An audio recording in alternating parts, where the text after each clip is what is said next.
Dear students, Standard 9, Subject Science, Unit 18, Topic Organization of Tissues. இப்போ organisation of tissue. இப்போ நம்ம முன்னாடி என்ன பார்த்தோம், ஆர்கனைசேஷன் ஆஃப் அனிமல்ஸ் பார்த்தோம் சரியா. இப்போ டிஷ்யூ பார்க்குறோம் சரியா. டிஷ்யூ அப்படிங்கிறது பிளான்ட். இப்போ பிளான்ட்டை பற்றி பார்க்க போகிறோம். அந்த பிளான்ட்டில் என்னெல்லாம் பார்ட்ஸ் இருக்குது, அதில் என்னெல்லாம் டிஷ்யூ இருக்குது அப்படிங்கிறது தான் நம்ம இந்த லெசனில் பார்க்க போகிறோம். அதோட உறுப்புகள் சரியா. இதில் வந்து ஆர்கனைசேஷன் ஆஃப் டிஷ்யூ அப்படிங்கிறது நம்மளுடைய பிளான்ட்டில் உள்ள ஒரு பிளான்ட்னா நம்ம இப்போ என்ன செய்வோம், இப்போது கோகோனட் ட்ரீ, மேங்கோ ட்ரீ இப்படின்னு நம்ம டேரெக்டாக சொல்லிட்டு போவோம் சரியா. ஆனால் அந்த டேரெக்டாக சொல்கிறத விடையும் இன்டெரக்டாக என்ன இருக்குது அப்படின்னு பார்த்தீங்கன்னா அதில் நிறையா டிஷ்யூஸ் இருக்கும் சரியா. Meristematic tissue, permanent tissue, collenchyma, parenchyma, இந்த மாதிரி நிறையா டிஷ்யூ இருக்குது. அதை பற்றி தான் நம்ம இந்த டாப்பிக்கில் பார்க்க போகிறோம். இதோட இன்ட்ரடக்ஷன் என்ன அப்படின்னு பார்த்தீங்கன்னா, unicellular organism like bacteria and protozoan are made of single cell. அப்போது யூனிசெல்லுலர் ஒரு செல்ல ஆர்கானிஸில் பாக்டீரியாவும் இருக்குது, புரோட்டோசோவாவும் இருக்குது. இது ரெண்டுமே சேர்ந்து தான் சிங்கிள் செல்ஸ், ஒரு செல் உயிரி அப்படி சொல்கிறோம். On the other hand multicellular organs like higher plants and animals. அது மட்டும் இல்லாமல் மல்டிசெல்லர் ஆர்கன்ஸும் இருக்குது, ஹையர் பிளான்ட்ஸும் இருக்குது, அனிமல்ஸும் இருக்குது. Are composed of million of different types of cells that are grouped into the different levels of organization. அப்போ அது மாத்திரம் இல்லாமல் நிறையா மில்லியன் டைப்ஸ் ஆஃப் செல்ஸ் இருக்குது சரியா. அப்போ ஒரு செல்ஸ் 2 செல்ஸ் 10,000 அப்படிலாம் கிடையாது, மில்லியன் டைப்ஸ் ஆஃப் செல்ஸ் இருக்குது, குரூப்டு சரியா. அந்த லெவல்ஸ் எல்லாமே சேர்ந்து ஒரு குரூப்பாக உருவாகிறது தான் நம்ம ஆர்கனைசேஷன் நம்ம சொல்கிறோம். இப்போ பிளான்ட் அப்படின்னா, இப்போ கோகோனட் பிளான்ட் அப்படின்னா ஒரு டிசல், நிறைய டிசல் இருக்கும் சரியா. அது எல்லாமே ஒரு குரூப் சரியா சேர்ந்து லெவல் தான் ஆர்கனைசேஷன் சொல்கிறோம். Multi cellular organisation have specialised cell. அப்போ யூனிசெல்லுலர் அப்படிங்கும்போது ஒரு சிங்கிள் செல், ஒரு பிளான்ட் அப்படின்னா ஒரு செல் இருக்கும். இப்போ மல்டி செல்லுலர் அப்படின்னா நிறையா செல்ஸ் இருக்கக்கூடியது. Tissue, organs and organ system that perform specific function. இதில் வந்து டிஷ்யூ ஆர்கன்ஸ் இருக்குது, ஆர்கன் சிஸ்டம் இருக்குது சரியா. அப்போ ஆர்கன்ஸில் திசுவும் இருக்குது. அப்போ இந்த திசுக்களால் உருவாக்கக்கூடியது தான் அந்த ஆர்கன் சிஸ்டம் சரியா. ஏற்கனவே நான் சொல்லியிருக்கேன் சரியா, போன கிளாஸில் சொல்லியிருக்கேன் சரியா. அது என்ன சொல்லியிருக்கேன் அப்படின்னா பார்த்துருப்பீங்க. ஃபஸ்ட்டு வந்து டிஷ் இருக்கும், அதுக்கப்புறம் செல் இருக்கும், அதுக்கப்புறம் ஆர்கன் இருக்கும், அதுக்கப்புறம் ஆர்கன் சிஸ்டம் இருக்கும் சரியா. அதுபோல் இதில் தான் இந்த பிளான்ட்ஸ்லையும் இருக்குது சரியா. அதோட அமைப்பு, அதோட செயல்பாடுகள் எல்லாமே டிஃப்ரெண்ட்டாக இருக்கும். Group of cells position at the designed to perform the particular function is called a tissue அப்படின்னு சொல்கிறோம். இப்போது டிஷ்யூ அப்படின்னு சொல்லும்போது அந்த குரூப் ஆஃப் செல்கள், எல்லா செல்களுமே இணைந்து அதோட அமைப்பு தான் நம்ம என்ன சொல்கிறோம், டிஷ்யூன்னு சொல்கிறோம். an organ is a structure made of the cell collection of tissue that carry out specialized function. அப்போது நம்ம என்ன சொல்கிறோம்னா அந்த ஆர்கனோட அமைப்பை வச்சு தான், ஆர்கனோட அமைப்பை வச்சு அது அந்த டிஷ்யூ எல்லாத்தையுமே கலெக்ட் பண்ணி அதோட ஸ்பெஷல் என்ன, அதோட அமைப்பு எப்படி இருக்கும், அதோடைய செயல்பாடுகள் என்ன அப்படின்னு நம்ம சொல்கிறோம். ஃபார் எக்ஸாம்பிள் என்ன சொல்லியிருக்காங்க, in plants for root, stem and leaves are organs whereas xylem and phloem are tissue. இப்போது எக்ஸாம்பிள் ஒரு பிளான்ட்ஸ் அப்படின்னா அதில் ரூட் இருக்கும், ஸ்டெம் இருக்கும், லீவ்ஸ் இருக்கும் சரியா. அது எல்லாமே சேர்ந்தது தான் ஒரு ஆர்கன் ஓகேவா. அப்போ வேறு சைலம், அது மாத்திரம் இல்லாமல் சைலம் அண்ட் ஃப்ளோயம் இருக்கும். அந்த பிளான்ட்ஸ்லேயே சைலமும் இருக்கும், ஃப்ளோயமும் இருக்கும். சைலம் வாட்டரையும் ஃப்ளோயம் ஃபுட்டையும் கடத்தக்கூடியது சரியா. Similarly in animals stomach. இப்போ அனிமல்ஸ் அப்படின்னா ஸ்டொமக் இருக்கும் சரியா, பிளான்ட்ஸுக்கு வந்து ஸ்டொமக் இருக்காது. For example is an organ that consist of tissue made of the epithelial cell, gland cell and muscle cells. இது என்ன ஆகும் அப்படின்னு பார்த்தீங்கன்னா, எபிதீலியல் செல் அப்படிங்கும்போது மேலுறை சரியா, கிளாண்ட் செல் அப்படிங்கிறது சுரப்பிகள் சொல்லுவோம் சரியா, மசில் திசு அப்படிங்கிறது தசை. இது எல்லாமே அனிமல்ஸுக்கு இருக்கும் சரியா. In this chapter you will be learn about different types of plants and animal tissue. இப்போ நம்ம இது என்ன பார்க்க போகிறோம் அப்படின்னா டிஃப்ரெண்டான பிளான்ட்ஸும் அனிமல்ஸும் சரியா, அதை பற்றி தான் இந்த இதில் படிக்க போகிறோம் ஓகேவா.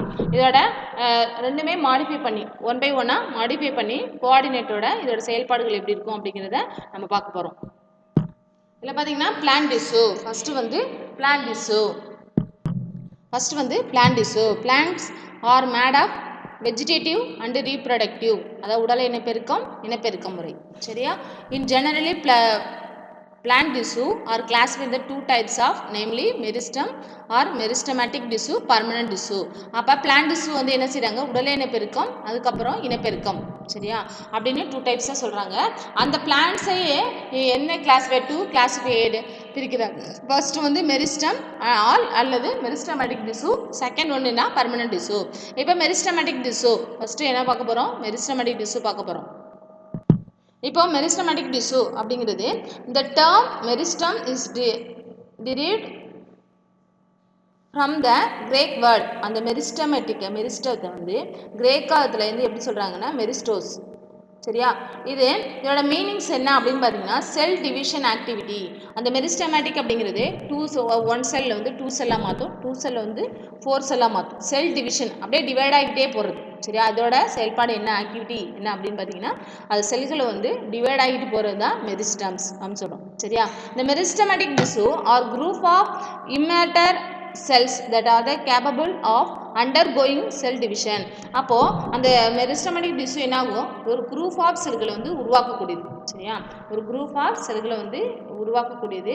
இதில் அண்டர்கோயிங் செல் டிவிஷன் அந்த வெளிப்புறம், அதாவது ஒரு ட்ரீ இருக்குது அப்படின்னா ஒரு பிளான்ஸ் இருக்குது அப்படின்னா அந்த அண்டர்கோயிங் அந்த வெளிப்புறத்தில் எல்லாமே என்ன ஆகும்னா செல் டிவிஷன் அப்படியே 2 வந்து 4 வந்து 8 வந்து 16 இந்த மாதிரி என்ன செய்யும் டிவைட் ஆகிட்டே போகக்கூடாது.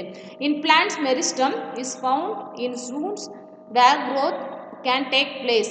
அப்போது என்ன ஆகும் அப்படின்னா அந்த மெரிஸ்டம் வந்து அந்த ஏரியாவில் சரியா அந்த பிளேஸில் அந்த ஏரியாவில் ஒரு பிளான்ட் இருந்துச்சு அப்படின்னா அந்த பிளேஸை சரியா அதை வந்து க்ரோத் வளர்றது, அந்த ஒரு ட்ரீ இருந்துச்சுன்னா அந்த லென்த்தாக வளர்கிறதுக்கும் அந்த கிரவுண்ட் வந்து பெருசாகிறதுக்கும் அந்த ட்ரீ வந்து பெருசாகிறதுக்கும் யூஸ் ஆகும். Example stem, root, leaf, primordia, vascular cambium, cork cambium. இதை என்ன செய்கிறாங்க? ஒரு ட்ரீ இருந்துச்சுன்னா ஸ்டெம் இருக்கும், ரூட் இருக்கும், லீஃப் இருக்கும், கேம்பியம் இருக்கும், கார் கேம்பியம். கார் கேம்பியம் அப்படிங்கிறது சென்ட்ரலில் இருக்கக்கூடியது. சரியா அந்த ட்ரீயை வந்து இப்படி குறுக்க வெட்டினீங்க அப்படின்னா சென்ட்ரல் இருக்கக்கூடியது. வாஸ்குலர் கேம்பியம் அப்படின்னா அதை சுற்றிலும் ஒரு வளையமாக இருக்கக்கூடியது. இந்த வாஸ்குலர் கேம்பியத்தில் தான் 2ஆக இருக்கும். என்னென்னு பார்த்தீங்கன்னா சைலம் அண்ட் ஃப்ளோயம் சொல்லுவோம். சரியா இதோட கேரக்டர்ஸ் என்ன அப்படின்னு பார்த்தீங்கன்னா இதோட கேரக்டர்ஸ் என்ன அப்படின்னு பார்த்தீங்கன்னா லிவிங் செல், இது வந்து ஒரு உயிருள்ள செல்களாக இருக்கக்கூடியது. சரியா நெக்ஸ்ட் பார்த்தீங்கன்னா செல்ஸ் ஆர் ஸ்மால், ஒரு சிறிய செல்கள் வந்து சிறிய அளவில் இருக்கும். ஓவல் முட்டை வடிவில் இருக்கும். பாலிகோனல்லாம் எப்படி இருக்கும்? ஒரு அருங்கோணம் வடிவத்தில் இருக்கும். சரியா அல்லது ரவுண்ட் ஷேப்பில் இருக்கும். சரியா அப்போ தே ஆர் தின் வால்டு, ரொம்ப தின்னாக இருக்கும். சரியா அது தின்னாக இருக்கும். வித் டென்ஸ் சைட்டோபிளாசம், தின்னாக இருந்தாலும் அது என்ன ஆகும் அப்படின்னா அதோட ஜாயிண்டாகி எது இருக்கும் அப்படின்னா டென்ஸ் சைட்டோபிளாசம், அடர்த்தியான சைட்டோபிளாசம் இருக்கும்.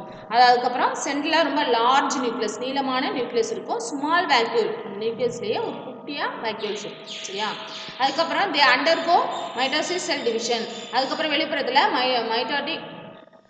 மயோட்டிக் செல் டிவிஷன், அதாவது என்னாகும் செல்களை வந்து டிவைட் ஆகிருக்கக்கூடியது. சரியா they do not store food materials, அது வந்து என்ன செய்யாது? ஃபுட்டை வந்து ஸ்டோர் பண்ணி வச்சுக்காது. தே டூ நாட் ஸ்டோர் பண்ணி வச்சுக்காது. அதுக்கப்புறம் பார்த்தீங்கன்னா the types of meristem based on position. அதோட பொசிஷன் என்ன அப்படின்னா ஃபஸ்ட்டு வந்து என்ன கொடுத்துருக்காங்க? On the basic of their position in the plant, ஒரு பிளான்ட் இதுதான் அதோட பொசிஷன். சரியா மெரிஸ்டம்ஸ் ஆர் 3 டைப்ஸ். அதில் வந்து மெரிஸ்டம் வந்து 3 டைப்ஸாக பிரிக்கிறாங்க. ஒன்று எஃபிக்கல் மெரிஸ்டம், அதுக்கப்புறம் இன்டர்கேலரி மெரிஸ்டம், இன்னொன்று லேட்டரல் மெரிஸ்டம். சரியா அப்போ எஃபிக்கல் அப்படிங்கிறது நுனிப்பகுதி. சரியா அந்த நுனியில் இருக்கக்கூடியது. இன்டர்கேலரி அப்படிங்கிறது இடைப்பட்ட பகுதி. லேட்டரல் அப்படிங்கிறது கடைசியாக அடியில் இருக்குது. ஓகேவா இந்த கொடுகோடாக இருக்குது பார்த்தீங்களா, இதுதான். ஓகேவா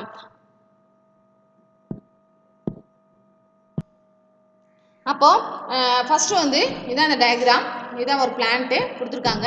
இப்போ எஃபிக்கல் மெரிஸ்டம் அப்படிங்கிறது these are found at the apex of the are growing points of root and shoot and bring about increase the length.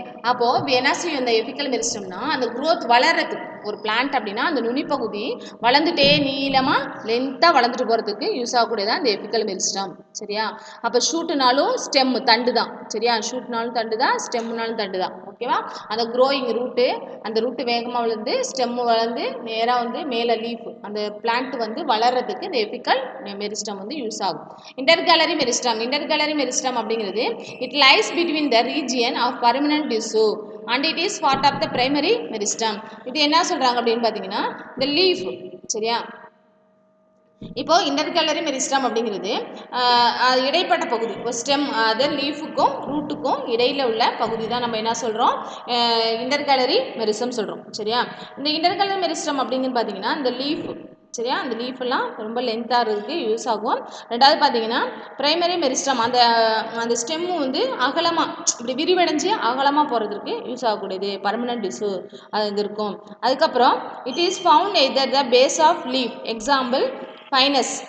சரியா, அந்த லீஃபை பார்த்தீங்கன்னா ஊசி போல் நீளமாக இருக்கும். சரியா, அதுக்கு வந்து யூஸ் ஆகும் இந்த intercalary meristem. Are at the base of the internodes, அந்த கணுவிடை பகுதி சொல்லுவோம். சரியா, இடை கணு அப்படின்னு சொல்லுவோம். இடை கணு, இது கிராசஸ். ஓகேவா, எக்ஸாம்பிள் கிராசஸ், இடை கணு அப்படின்னு சொல்கிறது. சரியா, அதுக்கப்புறம் லேட்டரல் மெரிஸ்டம் அப்படிங்கிறது around the parallel and causes the thickness of the plant part. அப்போது லேட்டரல் மெரிஸ்டம்னா இந்த பிளான்ட்டோட அடித்தூரம் பார்த்தீங்கன்னா நல்ல பெருசாக ஒரு மாதிரி அந்த எவ்வளோ லென்த்து எவ்வளோ வளரணுமோ, அதுக்கப்புறம் எவ்வளோ அதோட இடை வந்து பெருகணுமோ அது எல்லாமே ரொம்ப பெருசாக. சரியா, அரவுண்ட் த பேரலல் நிறைய அந்த அடித்தூர் பார்த்தீங்கன்னா ரொம்ப பெருசாக இருக்கும். அதுக்கு தான் இந்த லேட்டரல் மெரிஸ்டம் யூஸ் ஆகுது, ரொம்ப திக்னஸ்ஸாக இருக்கும். ஓகேவா, அதோட ஃபங்க்ஷன் என்ன அப்படின்னு பார்த்தீங்கன்னா மெரிஸ்டம் ஆர் ஆக்டிவிட்டி. நெக்ஸ்ட் பார்த்தீங்கன்னா அதோட ஃபங்க்ஷன் என்ன அப்படின்னா meristem are activity dividing tissues of the plant that are the responsibility for primary elongation and secondary thickness growth of plant. அப்போது இதோட ஃபங்க்ஷன் ஃபுல்லாகவே என்ன சொல்லுவோம், எபிக்கல் மெரிஸ்டம்னா க்ரோத்துக்கு, இன்டர்கேலரினா அந்த ஸ்டெம் வந்து பெருசாகிறதுக்கு, அந்த தண்டு வந்து பெருசாகிறதுக்கு, லேட்டரல் மெரிஸ்டம் அப்படின்னா அந்த அடிப்பகுதி. சரியா, அந்த பேரலை சுற்றி ரொம்ப பெரிய லென்த் ஆகிறதுக்கு தான் யூஸ் ஆகுது. சரியா, எலாங்கேஷனுக்கு யூஸ் ஆகுது, திக்னஸ்க்கு யூஸ் ஆகுது. சரியா, அதுதான் அதோடைய செயல் ஃபங்க்ஷன். அதுக்கப்புறம் பார்த்தீங்கன்னா பர்மனன்ட் டிஷ்யூ அப்படிங்கும்போது இப்போ பர்மனன்ட் டிஷ்யூ அப்படின்னு பார்த்தீங்கன்னா ஃபுல்லாகவே க்ரோத். சரியா, அது வளர்ச்சி வந்து ஸ்டாப் ஆகாமல் வளர்ந்துட்டே போகும். சரியா, ஒரு பிளான்ட் இருக்குது அப்படின்னா அதோட க்ரோத் போயிட்டே இருக்குது, வளர்ந்துட்டே இருக்குது அப்படின்னா அது வந்து அங்கே என்ன இருக்குது அப்படின்னா ஃபுல்லாக கம்ப்ளீட்டாக பர்மனன்ட் டிஷ்யூ இருக்குது. அந்த பர்மனன்ட் டிஷ்யூ என்ன சொல்கிறாங்க, 2 டைப்ஸாக பிரிக்கிறாங்க. ஒன்று வந்து simple tissue and complex tissue. அப்போ சிம்பிள் டிஷ்யூ அப்படிங்கிறது எப்படி, அது சிம்பிள் டிஷ்யூ. அப்போ சிம்பிள் டிஷ்யூ அப்படின்னு பார்த்தீங்கன்னா ஹோமோஜெனிசிஸ் டிஷ்யூ அப்படின்னு சொல்லுவோம். சரியா, அப்போ எளியதாக ஒரே ஒரு டிஷ்யூ இருக்குது. சரியா, அதுதான் நம்ம என்ன செய்கிறோம், சிம்பிள் டிஷ்யூ அப்படின்னு சொல்கிறோம். சரியா, இதுக்கு எக்ஸாம்பிள் என்ன சொல்கிறாங்க, பாரன்கைமா, குளோரன்கைமா அண்ட் ஸ்க்ளீரன்கைமா 3 சொல்கிறாங்க. இப்போ ஃபர்ஸ்ட் நம்ம பாரன்கைமா பார்க்க போகிறோம். சரியா, அது சிம்பிள் டிஷ்யூவில் அதோட அமைப்பு, அதோட செயல்பாடு ஸ்ட்ரக்சரலி அண்ட் ஃபங்க்ஷனலி. சரியா, எல்லாமே சிம்லி செல்ஸ். அப்போது அதோட அமைப்பு, அதோட செயல்பாடுகள் எல்லாமே ஒரே மாதிரி ஒத்து இருக்கக்கூடியதாக இருக்கும். சரியா, இதுதான் நம்ம என்ன சொல்கிறோம், பாரன்கைமா, குளோரன்கைமா அண்ட் ஸ்க்ளீரன்கைமா அப்படின்னு சொல்கிறோம். இப்போ ஃபர்ஸ்ட் என்ன செய்ய போகிறோம், பாரன்கைமா அப்படின்னு எடுத்துக்கோங்க. பாரன்கைமா நம்ம என்ன சொல்கிறோம், சிம்பிள் பர்மனன்ட் டிஷ்யூ சொல்கிறோம். சரியா, எளிமையாக இருக்கக்கூடியது, ஆனால் அது வந்து என்ன செய்யுது, இந்த பாரன்கைமாவிலேயே பர்மனெண்ட்டாக இருக்கக்கூடிய டிஷ்யூ. இந்த டிஷ்யூ வந்து என்ன அப்படின்னு பார்த்தீங்கன்னா லிவிங் செல்ஸ் சொல்கிறோம். அதுக்கப்புறம் பாரன்கைமா செல்ஸ் ஆர் தின் வால்டாக இருக்கும். சரியா, அப்போ அந்த பாரன்கைமா ரொம்ப தின் வால்டாக இருக்கக்கூடியது, ஓவல் ஷேப்பில் இருக்கக்கூடியது, ரவுண்ட் ஷேப்பில் இருக்கக்கூடியது, பாலிகோனல் ஷேப்பில் இருக்கக்கூடியது. இதோட டெவலப் என்ன, இது எப்படி நல்லா டெவலப் ஆகும் அப்படின்னு பார்த்தீங்கன்னா ஸ்பேசஸ் அமாங் ரவுண்டாக இருக்கக்கூடியது. சரியா, பாரன்கைமா அப்படின்னா ஓவல் ஷேப் முட்டை வடிவில் எல்லாமே ஜாயிண்ட் ஆகி ரவுண்டாக இருக்கும். சரியா, இது அக்வாட்டிக் பிளான்ட்ஸ், இது வந்து என்ன சொல்ல, நீர்வாழ் தாவரம் சொல்லுவோம். சரியா, இந்த பாரன்கைமா இன்டர்செல்லுலர் ஏர்பேஸ், பாரன்கைமா செல்கள் அப்படின்னு எடுத்துக்கிட்டிங்கனாலே அது எப்படி இருக்கும் அப்படின்னு பார்த்தீங்கன்னா இன்டர்ஃபேஸ், அதாவது ஒரு செல்லுக்கும் இன்னொரு செல்லுக்கும் இடையில ஏர், சரியா, காற்றறைகள் இருக்கும். சரியா, and it is name the aerenchyma. அந்த காற்றறைகளை நம்ம என்ன சொல்கிறோம் அப்படின்னு பார்த்தீங்கன்னா ஏரன்கைமா. சரியா, அந்த பாரன்கைமா செல்கள் வந்து இன்டர் செல்கள் இருக்கும், அதில் இடையில பார்த்தீங்கன்னா ஒரு செல்லுக்கு இன்னொரு செல்லுக்கு இடையில ஏர்ஃபேஸ் இருக்கும். அந்த ஏர்ஃபேஸ் நம்ம என்ன சொல்கிறோம் அப்படின்னா ஏரன்கைமா. அந்த ஏரன்கைமா எதுக்கு யூஸ் ஆகுது அப்படின்னு பார்த்தீங்கன்னா அந்த காற்றறைகளை அந்த நீரில், இப்போ லோட்டஸ் இருக்குது, லோட்டஸோட லீஃப் என்ன ஆகாது, தண்ணிக்குள்ளே போகாது. ஏன், அந்த லீஃபில் வந்து ஏர்ஃபேஸ் இருக்குது. சரியா, அப்போது அது எதுக்கு வந்து அந்த நீரில் வந்து மிதக்கிறதுக்கு use ஆகக்கூடியது. when exposed to light parenchyma cell may be developed chloroplast and are known as குளோரன்கைமா. அப்போ இந்த குளோரன்கைமா, அந்த பாரன்கைமாவில் வந்து அது என்ன இருக்கும்னா குளோரோபிளாஸ்ட் இருக்கும். ஏன் அந்த குளோரோபிளாஸ்ட் நல்லா டெவலப் ஆகிருக்கு அப்படின்னு பார்த்தீங்கன்னா அந்த குளோரோபிளாஸ்ட் வந்து சன்லைட்லேருந்து அப்சர்வ் பண்ணுறது. சரியா, அப்சர்வ் பண்ணிவிட்டு அந்த சன்லைட்டை வந்து அப்சர்வ் பண்ணிக்கும். அதனால தான் அந்த லீஃபில் என்ன இருக்குது, குளோரோபிளாஸ்ட் இருந்தாலே அந்த லீஃப் என்ன செய்யும், க்ரீன் பிக்மெண்ட்டாக இருக்கும். சரியா, க்ரீனாக இருக்கும். ஓகேவா? இதுதான் நம்ம என்ன சொல்கிறோம், குளோரன் கைமா அப்படின்னு சொல்கிறோம். நெக்ஸ்ட் பார்த்தீங்கன்னா இதோ பேரங்கைமா. சரியா? பேரங்கைமா ஓவல் ஷேப்பில் இருக்கக்கூடியதாக இருக்குது. இடையில கேப் ஏர் ஷாக் இருக்குது. சரியா? இந்த ஏர் ஷாக் இருக்கிறது தான் நம்ம என்ன சொல்கிறோம், ஏரங்கைமான்னு சொல்கிறோம். சரியா? காற்றறைகள் அதிகமாக இருக்கிறதுனால தான் என்ன சொல்கிறோம், ஏரங்கைமான்னு சொல்கிறோம். நெக்ஸ்ட் இந்த குளோரன் கைமா அப்படின்னு ஏன் சொல்கிறோம் அப்படின்னா, அந்த சன்லைட்லேருந்து என்ன செய்யும், பேரங்கைமா செல்கள் ரொம்ப நல்லா டெவலப் ஆகுறதுக்கு குளோரோபிளாஸ்ட் இருக்கும். அந்த குளோரோபிளாஸ்ட் வந்து சன்லைட்லேருந்து எடுத்துகிட்டு அந்த லீஃப் வந்து நல்ல க்ரீன் கலரில் இருக்கக்கூடியதாக இருக்கும். சரியா? இதுதான் வந்து குளோரன் கைமா. இதுதான் வந்து டைப்ஸ் ஆஃப் பேரங்கைமா. சரியா? இப்போ பேரங்கைமா வந்து 3 டைப்ஸாக சொல்லியிருக்காங்க. சரியா? அப்போ parenchyma may store water in many succulent of xerophytic plants. It also service the function of storage of food. அப்போ இது என்ன செய்யும் அப்படின்னு பார்த்தீங்கன்னா, ஃபுட்டை வந்து இது என்ன அப்படின்னு பார்த்தீங்கன்னா, பேரங்கைமா எதை ஸ்டோர் பண்ணிக்கும், வாட்டரை வந்து ஸ்டோர் பண்ணிக்கும். அது மட்டும் இல்லாமல் ஜீரோஃபைட்ஸ் வளநில தாவரங்கள். சரியா? ஜீரோஃபைட்ஸ் வளநில தாவரங்கள் இருக்கும். ரெண்டாவது பார்த்தீங்கன்னா இதோட ஃபங்க்ஷனோட என்ன செய்யும், இதோட செயல்பாடுகள் என்ன அப்படின்னா, ஃபுட்டை வந்து அப்சர்வ் பண்ணி வச்சுக்கும். பயோகென்சி, சீக்ரெட்ரி எக்ஸெட்ரா. சரியா? இது வந்து அப்சர்வ் பண்ணி வச்சுக்கூடியதாக இருக்கும். இது வந்து எக்ஸாம்பிளுக்கு வந்து டூ யூனோவில் கொடுத்துருக்காங்க. In potato parenchyma vacuoles are filled with starch. In apple parenchyma store the sugar. இப்போது இது என்ன அப்படின்னு பார்த்தீங்கன்னா, இப்போ பொட்டேட்டோ அப்படின்னாக்க வேக்யூல் சின்ன சின்ன நீர் குமிழ்கள் மாதிரி இருக்கும். இப்போ பொட்டேட்டோ அரைஞ்சிங்க அப்படின்னா சின்ன சின்ன வாட்டர் வரும். சரியா? அந்த நீர் குமிழ்கள் அதிலே இருக்கும். அது ஸ்டார்ச். அது தான் நம்ம என்ன சொல்கிறோம், ஸ்டார்ச்னு சொல்கிறோம். இந்த ஆப்பிளில் வந்து பரங்கைமா எதை ஸ்டோர் பண்ணி வச்சுருக்கோம் அப்படின்னு பார்த்தீங்கன்னா, சுகர். சரியா? இனிப்பு. நெக்ஸ்ட் பார்த்தீங்கன்னா கோலன்கைமா. ஓகேவா? இப்போ பேரங்கைமா பார்த்தோம். நெக்ஸ்ட் வந்து கோலன்கைமா. கோலன்கைமா அப்படின்னு பார்த்தீங்கன்னா, கோலன்கைமா இஸ் ஏ லிவிங் திசு. அதுவும் என்ன செய்யுது, உயிருள்ள திசுக்கள் ஃபவுண்ட் பினீத் த எபிடெமஸ். இது வந்து என்ன ஆகும், மேலே வந்து எபிடெமஸ், மேல் உரை அப்படின்னு சொல்லுவோம். மேலே வந்து இந்த கோலன்கைமாவில் ரொம்ப சாஃப்டாக இருக்கக்கூடியதான் எபிடெமஸ் சொல்லுவோம். இது ரொம்ப எலாங்கேட்டடாக இருக்கும். சரியா? அன்லிவ்லி அன்ஈவன்லி திக்னட் வால்ஸ். அப்போ இது என்ன ஆகும் அப்படின்னு பார்த்தீங்கன்னா, சில ரொம்ப எலாங்கேட்டடாக இருக்கும். ரெண்டாவது அன்லிவ்லி ரொம்ப திக்னடாக செல் வால்கள் இருக்கும். சரியா?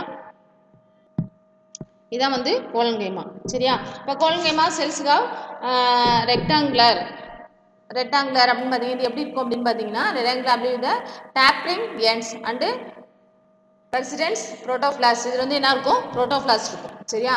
இப்போது இதோட டயக்ராம் பார்த்தீங்க அப்படின்னா டபுள் லேயராக இருக்கும். சரியா? அந்த ஒரு செல்ஸ் இருக்குது, இடையில வந்து கேப் இருக்கும், அதுக்கு மேலே ஒரு லேயர். சரியா? இதுதான் வந்து நம்ம என்ன சொல்கிறது, மேலே தான் எபிடெமஸ் சொல்லுவோம். சரியா? இது வந்து என்ன ஆகும், ரொம்ப எலாங்கேட்டட், ரொம்ப நீளமாக போயிட்டே இருக்கக்கூடியது, ரொம்ப எலாங்கேட்டடாக இருக்கும். சரியா? The process thick primary non lignified Waals.